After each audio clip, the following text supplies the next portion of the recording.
Welcome to Consulting Mastery, where we help B2B consultants master the business of consulting. I'm Carrie. And I'm Ahmed. Join us as we explore the art of delivering outstanding client value, earning a higher income, and thriving in today's marketplace. What do you believe separates the top consultants, top service providers, if you will, in every industry, like the top 1%, the top 5%, the top 10%, from the rest of the pack? What do you believe the single most significant factor is? Well, I'm going to ask you a question back. What do you mean by the top? Top in what way? Revenue, reputation, profitability, growth, all those things. Gotcha. So I think it's a combination of two things. One is, ability to deliver. So let's assume that exists. And beyond that, it is really your ability to, communicate to your market and, a compelling message that pulls people into your orbit. So it's the ability to market and sell what you do, or facilitate the marketing and sales of what you do. So there's a really interesting study here that I think is worth referencing. It was conducted by the Rain Group. And it's, to my knowledge, one of, if not the largest study of professional services transactions, where the buyers were surveyed. And the buyers were asked across, I think it was 600 some odd transactions. A fairly old study now, but timeless in terms of the consequences.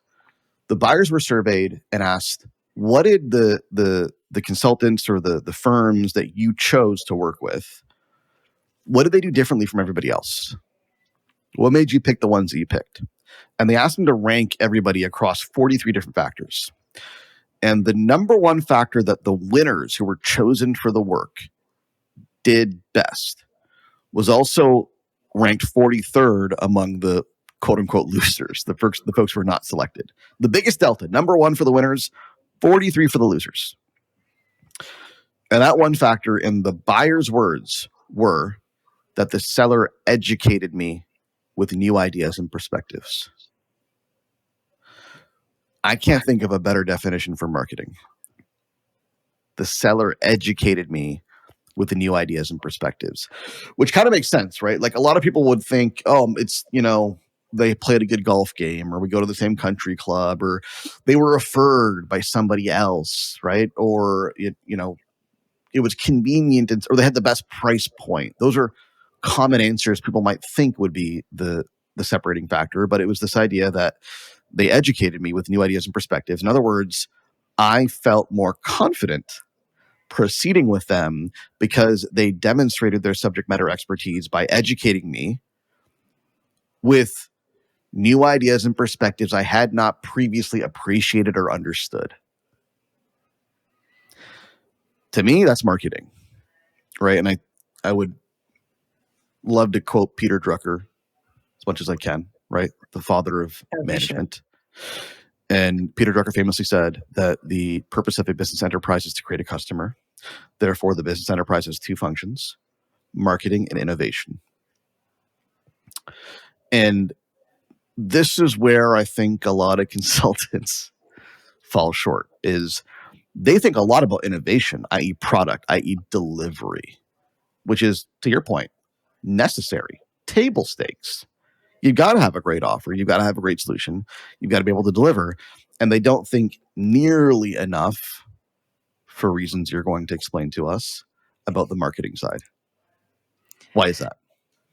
Well, what's really interesting, before I answer your question, is we'll talk about bottlenecks and how to decide where to focus and what's the most important thing to solve for your business, in another time. But when we do ask that question of our consultants, it's amazing how often they go immediately to delivery.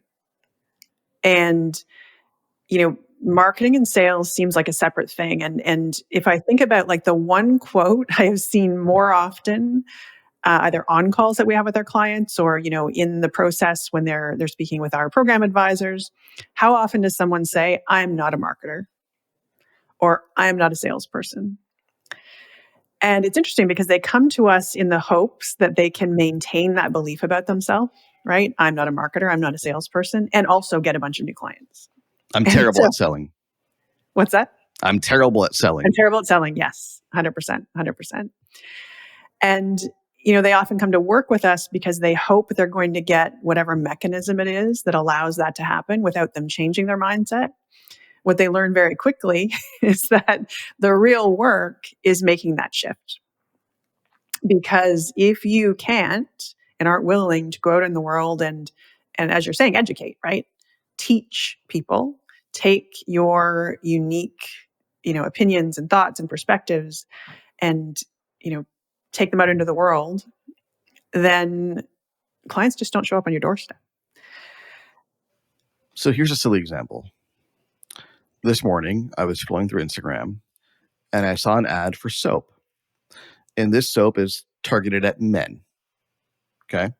And it was a great ad. It talked about the benefits to your skin and why men use it. And it offered a female perspective from their significant others and what they liked about this soap, right? It was great marketing. And I went to the website and I think I still have the page open on my phone. Like I'm on the checkout page. I'm picking my soaps. I have no idea if this is the best soap. I have no clue if this is even good value for soap.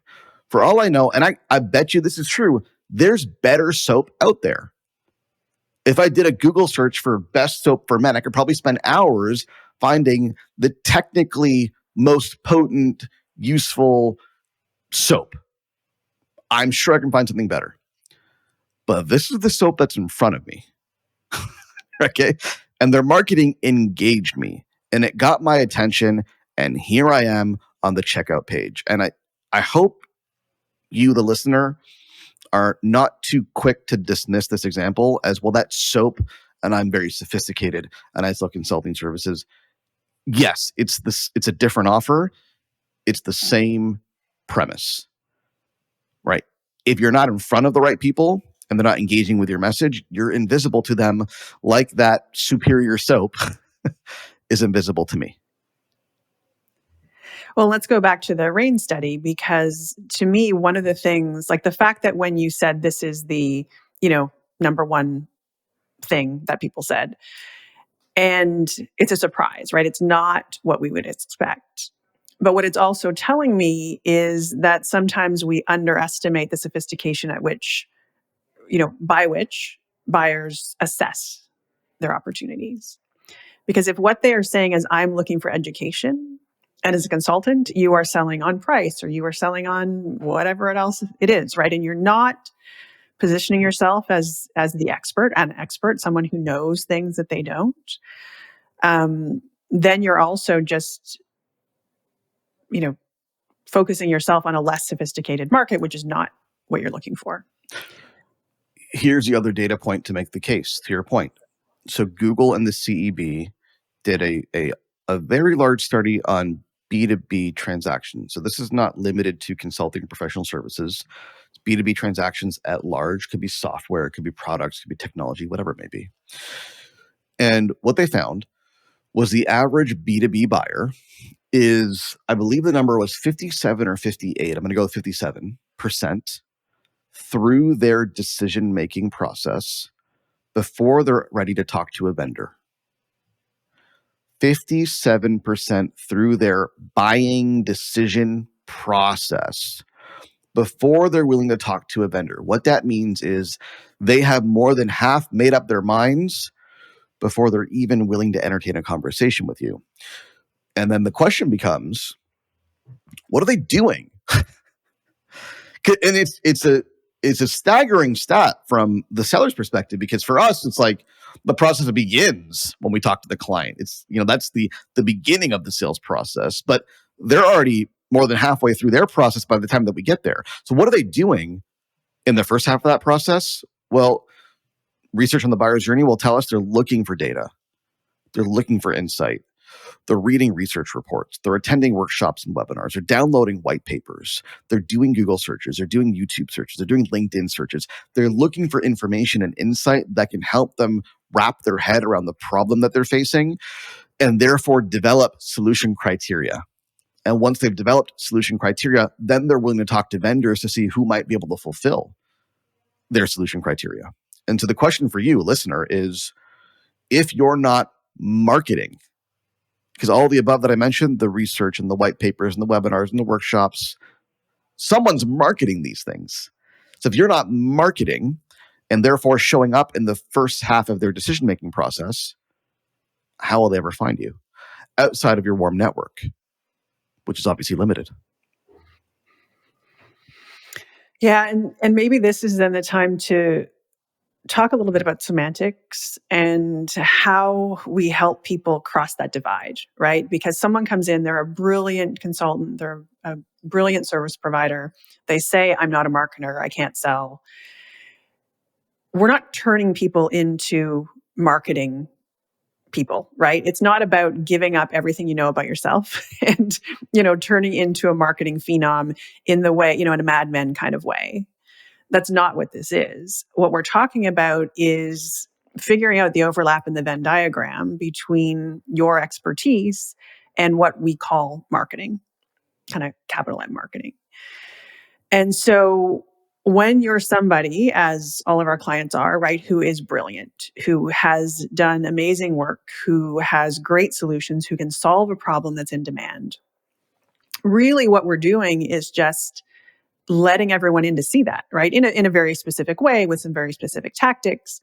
But it's not about doing much more than what you're already doing now. It's doing it visibly, right? It's as you said, setting things up so that when the buyer is getting ready to buy, they're buying from your criteria. You don't want to be competing against criteria that someone else, right, your quote unquote competition has created. So all we're doing is, taking your expertise out in a compelling way. People are paying attention. And now they're starting to create the criteria for the decision they're going to make based on what you are saying. And, there's no better place to be than that. Yeah, it's a fantastic point because you've all listening here probably been in conversations with prospective clients where on the one hand, they had very clear buying criteria and you didn't meet it. And it's really hard when they've made up their minds, this is the thing that we want. Can you deliver on it? At that point, you're an order taker and you have the decision to make, do I fulfill the order or not? It's really hard to talk them out of that criteria because they've come to those conclusions on, arguably solid ground. And you might disagree, but they've come to the conclusion and it's hard to talk them out of it. It's a lot easier when they're earlier on in the buyer's journey. Typically, you're now having those conversations with people that are in your warm network or have been referred to you. And they're kind of open. Well, I'm not really sure what to do about this. And we're looking at this issue. We're looking at that issue. We'd love your perspective. How would you recommend that we proceed? When they're more open about ways of looking at the problem, you have more flexibility in helping them shape the buying criteria to obviously serve your best interest. And we assume you do this in what's best for the client, ultimately in their best interest as well. Well, let's talk a little bit more about in their best interest, because I think you alluded to this, but I'm going to spell it out. It's also possible that their buying criteria is not the best for them.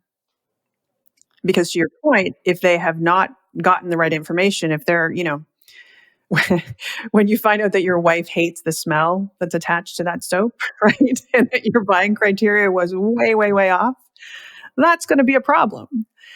And so, if you think beyond just the self-serving part, you going out and finding the right clients, and you think beyond that into impact, and when you truly believe that you're the person who understands what the client needs, then the only right thing to do is to help them determine the correct buying criteria for themselves. And quite frankly, that sometimes means walking away from something, right? Because you need the client to get what they need and you need to deliver your solution. And maybe those two things don't align. But being part of that process so that you're not just, passively providing information, but that you are really connecting and helping them to understand, giving them the service, right? Giving them the gift of helping them understand what they need for them is the right answer for everybody. So I'll give you a tangible example from our business that works really well. We have and take this example at a strategic level, not a tactical level. You might do this differently in your business, and different markets, different industries will have different rules of engagement and different tactics that'll work. But we have a free course called LinkedIn Leverage, where essentially we teach people our methodology on LinkedIn. LinkedIn is a part of what we focus on inside 90-Day Pipeline. It's the tactical engine that drives results once strategy is defined and articulated.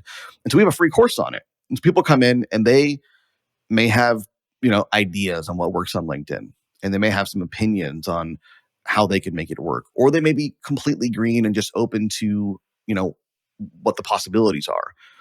And we put them through the course. And by the time they come out of the course, they understand the opportunity on LinkedIn. They understand the framework that we develop. They understand what's not going to work. We've, through the course, effectively eliminated all viable competition and, just written them off as being ill-conceived if, you're a good fit to work with us. And we qualify that, of course. And when you're done, you're essentially bought into our methodology. And guess who delivers on our methodology? Only us. Right? And that's not to say that some people don't buy. Absolutely. Most people don't buy. Most people don't enroll. But we're really clear on what the criteria are to work with us. We're defining the solution criteria for you. And if you agree with it, let's talk business. And if you don't agree with it, that's fine. There's other places to go.